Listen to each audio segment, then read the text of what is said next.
This shouldn't be here. The match is over. Argentina has just defeated England to reach the 2026 FIFA World Cup final. Players embrace, supporters sing, blue and white flags ripple through the Atlanta night. It looks, at first glance, like every other great football celebration. And then, for just a moment, the cameras catch something unexpected. A banner rises above the crowd. Las Malvinas son Argentinas.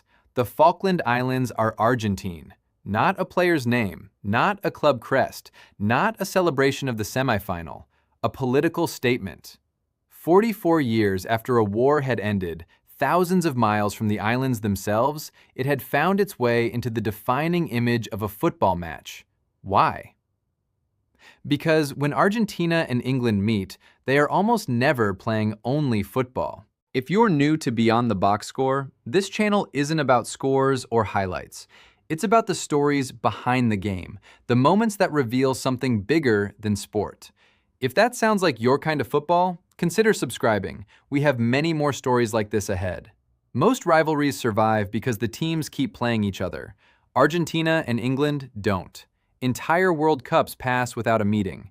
Players retire before they ever share the same pitch. Years, even decades, separate one chapter from the next. And yet every meeting somehow feels inevitable, as though neither country ever truly left the last one behind.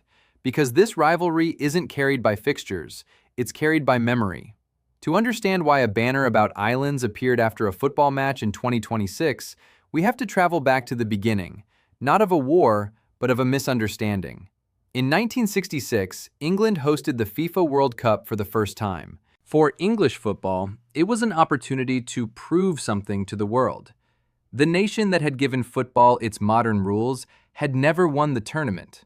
Expectations were immense. Every match felt like part of a national mission.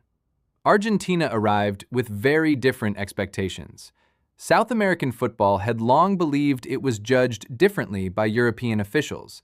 Suspicion lingered that discipline, officiating, and even respect were unevenly distributed. Whether justified or not, many Argentine players already felt they would have to overcome more than the opponent standing across from them. Those feelings collided in the quarterfinal. It was a tense, physical match. Challenges came hard. Tempers simmered. Neither side gave an inch. Then, midway through the game, German referee Rudolf Kreitlein summoned Argentina's captain, Antonio Rattín. There was one problem. The referee spoke German, Rattín spoke Spanish. Neither understood the other. Today, football has a universal language for discipline. A yellow card warns. A red card dismisses. Every player in every stadium immediately understands what has happened. In 1966, that language didn't exist. Kreitlein attempted to communicate through gestures. Rattín refused to leave because, from his perspective, he genuinely didn't understand why he had been expelled. To English supporters, it looked like open defiance. To many Argentines, it looked like confusion followed by humiliation. The image became iconic. Rattín sitting on the red carpet beside the royal box. A captain removed from the biggest match of his career without ever fully understanding why. The incident became so controversial that it helped convince football's lawmakers something had to change. Clear, visual disciplinary signals were needed. Within a few years, yellow and red cards became part of the game. One of football's most recognizable innovations can trace part of its origin to a moment when words failed. But that wasn't the memory that endured. England won the match. Afterward, England manager Alf Ramsey prevented his players from exchanging shirts with the Argentines. Later reports, attributed to him, described the visitors as animals, though the exact wording and context have been debated over the years. The phrase spread anyway. And sometimes, history isn't shaped by what was said, it's shaped by what people believe was said. That distinction matters, because rivalries are built as much from remembered emotion as documented fact.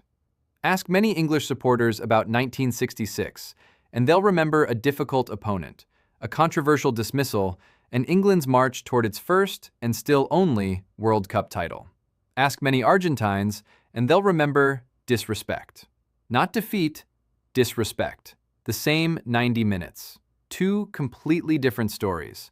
And once two nations begin telling different stories about the same event, something changes. The match ends. The memory doesn't. History had given football a rivalry. Football was about to give history something much larger. 4 years after that quarterfinal, England and Argentina met again at the 1970 World Cup. Except they didn't.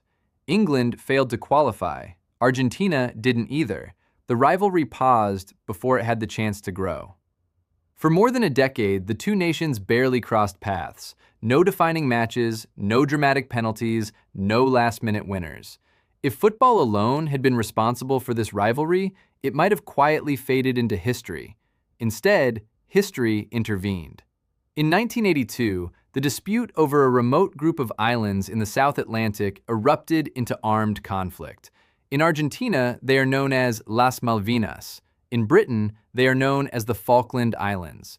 Even the name reflects two different national memories. The war lasted just over 10 weeks. It claimed the lives of more than 900 people, Argentine and British service members, along with civilians whose lives would never fully return to what they had been before.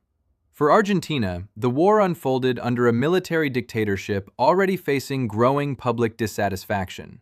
The invasion was presented as a recovery of national territory, but the defeat accelerated the regime's collapse and the country's return to democracy. For Britain, the conflict became a demonstration of political resolve and military capability under Prime Minister Margaret Thatcher.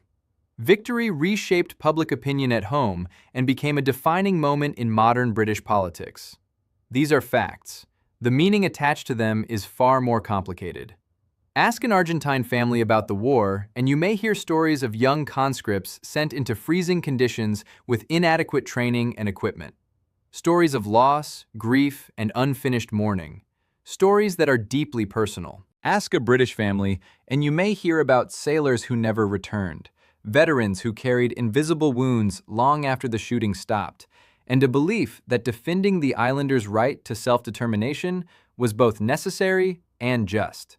Neither memory cancels the other. They simply coexist. That is one of history's hardest truths. The same conflict can produce two sincere, deeply held narratives that never completely reconcile. Football cannot resolve that. It shouldn't try. A 90-minute match cannot settle questions of sovereignty, politics, or history. The players are not diplomats. The referee is not a judge of history.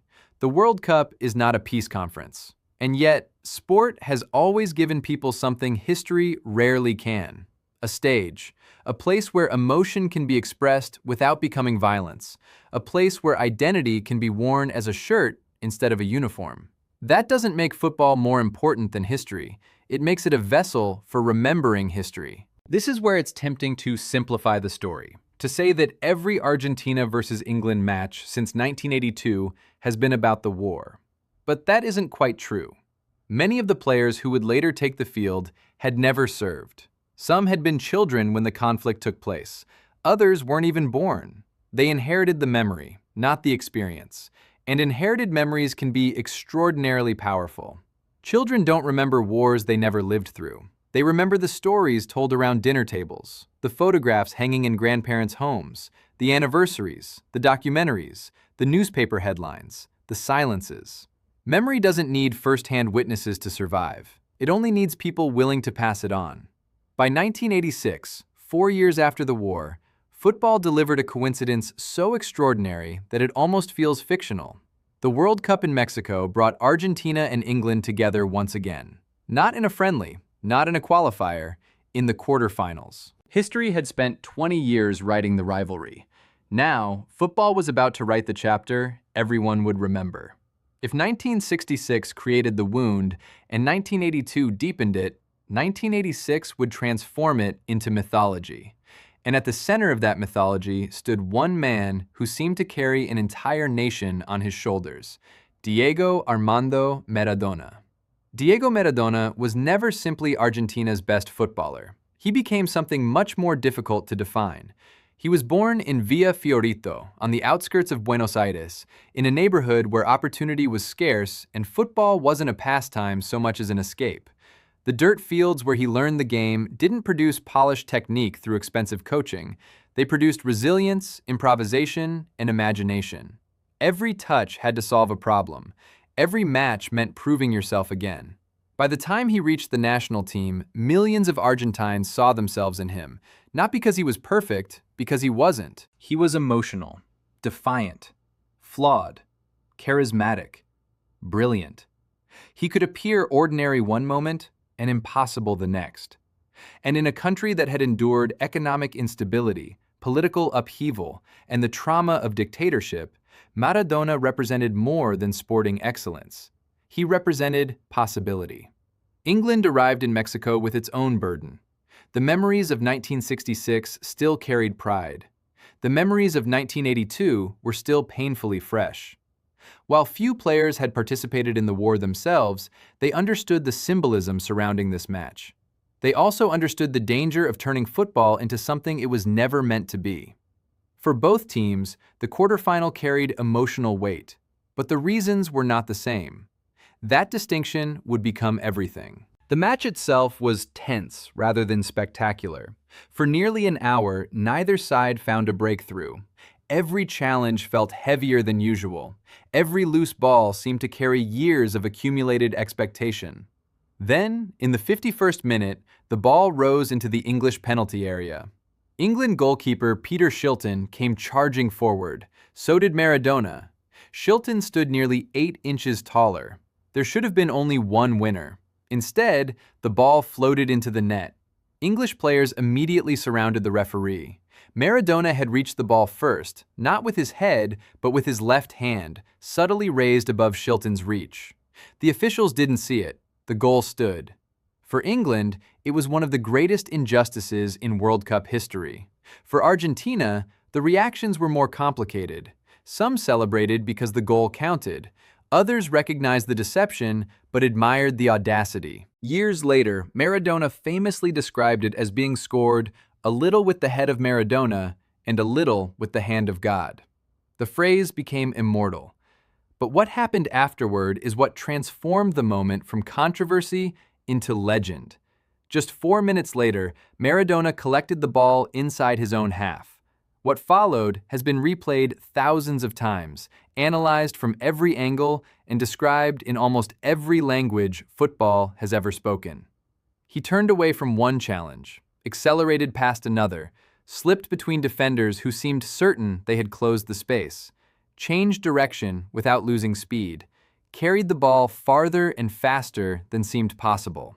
And then, after rounding Peter Shilton, he rolled it into the empty net. Commentator Victor Hugo Morales could barely contain himself.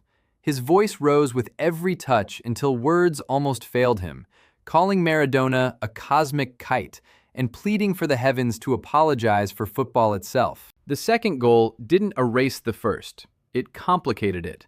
One had broken the rules. The other seemed to exist beyond them. That's the contradiction at the heart of Maradona's legacy. The same player who deceived the officials also produced one of the greatest goals ever scored. Condemn one, and you still have to explain the other. Celebrate one, and you still have to reckon with the first. Neither goal can fully replace the other. Together, they became inseparable. There is a phrase deeply rooted in Argentine culture, viveza criolla. It has no perfect English translation. At its best, it describes ingenuity, resourcefulness, and finding creative solutions when the odds are against you. At its worst, critics argue it can become a justification for bending rules or exploiting situations for advantage. Whether the hand of God represents viveza criolla or simply cheating depends largely on whom you ask. That debate continues today, even within Argentina. Maradona himself would later describe the match as symbolic revenge for the war, while also acknowledging that football could never truly avenge lives lost in armed conflict. His words reflected how deeply history had attached itself to the occasion. For many Argentines, the quarterfinal became a source of national pride, not because it erased the pain of 1982, nothing could, but because, for one afternoon, the country felt seen through triumph instead of tragedy. For many in England, the match became a story of what should have been: a referee's mistake, a stolen goal, a lingering sense that justice had slipped away before anyone realized what had happened. And yet, even English supporters who still bristle at the hand of God often speak of the second goal with unmistakable admiration. Because sometimes greatness is so undeniable that even your rivals become its witnesses. When the final whistle blew, Argentina had won 2-1. But that score tells you almost nothing about what survived. One nation remembered cleverness, brilliance, and redemption.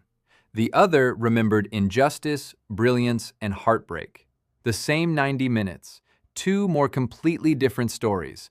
And from that day forward, every future meeting between Argentina and England would take place in the shadow of Mexico City. Not because the players couldn't move on, because memory refused to. Memory has a peculiar way of recruiting people who had nothing to do with its creation. By the time Argentina and England met again at the 1998 World Cup in France, 12 years had passed since Maradona's masterpiece. Neither team looked the same. Maradona was gone. Peter Shilton had retired. The war belonged to history books rather than newspaper front pages. A new generation had arrived. And yet, somehow, the emotional weight felt familiar. Because memory doesn't ask whether you were there, it asks whether you're willing to inherit it. For England, one of the brightest young stars was David Beckham. At just 23 years old, Beckham was already becoming one of the most recognizable footballers in the world. His passing range, precision from free kicks, and relentless work ethic had earned admiration across Europe. He wasn't carrying memories of 1966 or 1986 because he had lived them. He was carrying the expectations built from hearing about them. Across the field stood another player who understood football's psychological battles as well as almost anyone. Diego Simeone. Never the fastest, never the flashiest, but intensely competitive, fiercely intelligent, and a master of emotional control, and, when necessary, emotional disruption. The match was everything a World Cup knockout game should be. Fast, physical, unpredictable. Goals came early. Momentum swung back and forth. Neither side seemed willing to blink first. Then came the moment everyone remembers. Beckham, frustrated after being fouled, lashed out from the ground with a small kick towards Simeone. It wasn't violent, it wasn't dangerous, but it was enough. Simeone fell dramatically. The referee reached for his pocket. Red card. England would play the remainder of the match with 10 men. Whether Simeone exaggerated the contact has been debated ever since. He later admitted he made the most of the incident. Others argue Beckham should never have given the referee a decision to make in the first place. Both things can be true. That's another lesson memory teaches us. It prefers certainty. History rarely provides it.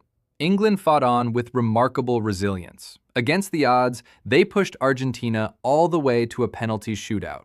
Then, the penalties began. Argentina prevailed. For the second time in 3 World Cups, England's journey ended against Argentina. But what happened after the match revealed something deeper than football. David Beckham became the villain. Not just for a day, for years. Newspapers portrayed him as the reason England had failed. His face appeared on front pages. Effigies were burned. Abuse followed him wherever he went. A single moment in a single match seemed to eclipse everything else he had accomplished. It's remarkable how often entire nations search for one person to carry the weight of collective disappointment. As if heartbreak becomes easier to understand when it has a face. Beckham spent the next 4 years living with that burden. He continued playing, continued leading, continued wearing the England shirt despite knowing that, for many supporters, the red cards still came before every successful pass or perfectly struck free kick. Memory can be unforgiving, but it can also allow redemption. The 2002 World Cup brought Argentina and England together once again. Different tournament, different players, different circumstances. The ghosts, however, remained familiar. This time, the decisive moment belonged to Beckham. Midway through the match, England earned a penalty after Michael Owen was brought down in the box. Beckham stepped forward. The same player whose mistake had once defined England's elimination now stood 12 yards from rewriting his own story. He didn't celebrate before the kick. He didn't look for drama. He simply placed the ball on the spot, struck it firmly. Goal: England won 1-0. For many supporters, it wasn't revenge for 1986. It wasn't revenge for 1998. It was something quieter. Release. The burden Beckham had carried for 4 years finally began to lift. The villain had become the hero. Not because history had changed, because memory had made room for a different ending. And that may be the most human part of this rivalry. Every generation believes it is writing a new chapter, only to discover it has inherited the previous one first. By the time Lionel Messi became Argentina's captain, he faced a rivalry unlike the one Maradona inherited. Messi had been just weeks away from his first birthday when the Falklands War ended. He was a teenager when Beckham converted that penalty in 2002. He had no first-hand memory of the events that defined Argentina and England. Yet whenever the possibility of facing England appeared, the history returned with it. Not because Messi carried resentment, because others carried remembrance. That's the strange power of national memory. It can arrive long before you do. Messi never tried to become another Maradona. For years, comparisons followed him anyway. Different personalities, different styles, different eras. One played with explosive improvisation, the other with breathtaking precision. One embraced confrontation, the other often avoided it. Both, however, found themselves asked to represent far more than football. That burden belongs to very few athletes, and whether they ask for it or not, history rarely gives them the choice. Lionel Messi eventually gave Argentina everything a football nation could ask for: continental titles, a long-awaited World Cup, records that once seemed untouchable. For many, the debates about his place in history finally came to an end. But one thing never changed. Whenever Argentina and England appeared on opposite sides of a tournament bracket, the conversation immediately drifted backward. Not to tactics, not to current form, to 1966, to 1982, to 1986, to Beckham, to Maradona. It was as if every possible meeting came with its own preloaded history. The players had changed, the memories had not. And then, in 2026, the rivalry returned once more. Not in a group stage, not in a friendly, a World Cup semifinal, a place where history always seems to find its biggest stage. By then, almost everyone directly connected to the rivalry's defining moments had left the field. Maradona was gone, Ramsey was gone, the veterans of the Falklands and Malvinas War had grown old, many had passed away. The players wearing the shirts in Atlanta belonged to a completely different generation. Some hadn't even been born when Beckham was sent off in France. None had lived through the war. Yet the atmosphere surrounding the match felt instantly recognizable. Commentators revisited old footage. Supporters recalled famous goals. Newspapers published stories from decades earlier. History wasn't merely providing context, it was participating. Argentina fought back to win and book another place in a World Cup final. The celebrations erupted, players embraced, families celebrated, supporters sang, and then the cameras found it. The banner. Las Malvinas son Argentinas. 44 years after the war, thousands of miles from the South Atlantic, displayed during a football celebration. At first, it seems almost out of place, until you realize it isn't. Because the banner wasn't really about the match that had just ended. It was about every match that had come before it. It was about how memory travels, across generations, across continents, across football stadiums.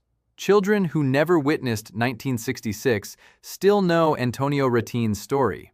Supporters born long after 1986 can still picture Maradona's 2 goals without hesitation. Young English fans who never watched Beckham's red card live still understand what it meant. Memory survives because people choose to carry it forward. Sometimes through books, sometimes through families, sometimes through songs, and sometimes through football. That doesn't mean football causes these emotions. It reveals them. It gives them a stage. It gives millions of people a shared language for expressing something much older than the game itself. That's why reducing this rivalry to the hand of God misses the point. Reducing it to the Falklands or Malvinas War misses the point too. Reducing it to Beckham's red card or Messi or Maradona misses it as well.